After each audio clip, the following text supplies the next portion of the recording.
भगवान शिव, जिन्हें महादेव, शंकर, भोलेनाथ, नीलकंठ और त्रिलोचन कहा जाता है, भारतीय सनातन परंपरा के मूल स्तंभ हैं और संपूर्ण सृष्टि की चेतना का प्रतीक माने जाते हैं। वे विनाशक होकर भी सृजन के आधार हैं, क्योंकि उनके सहार से ही नए जीवन का मार्ग प्रशस्त होता है।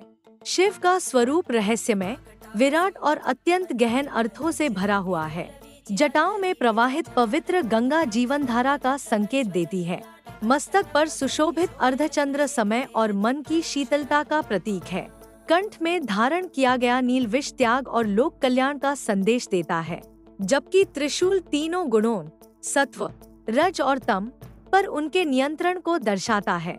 कैलाश पर्वत पर तप में लीन महादेव योगियों के भी योगी हैं, जो मौन में रहकर ब्रह्मांड के रहस्यों को साधते हैं।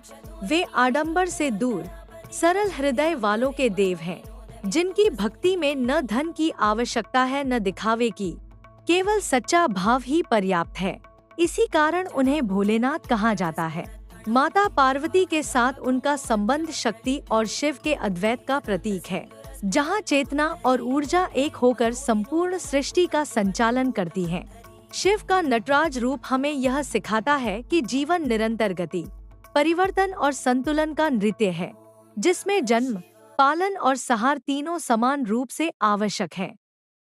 वास्तव में शिव कोई सीमित रूप नहीं, बल्कि अनंत सत्य हैं। वे ध्यान है, वे मौन है, वे वैराग्य हैं और वही करुणा भी हैं। उनकी उपासना मनुष्य को अहंकार से मुक्त कर आत्मज्ञान, शांति और मोक्ष की ओर अग्रसर करती है।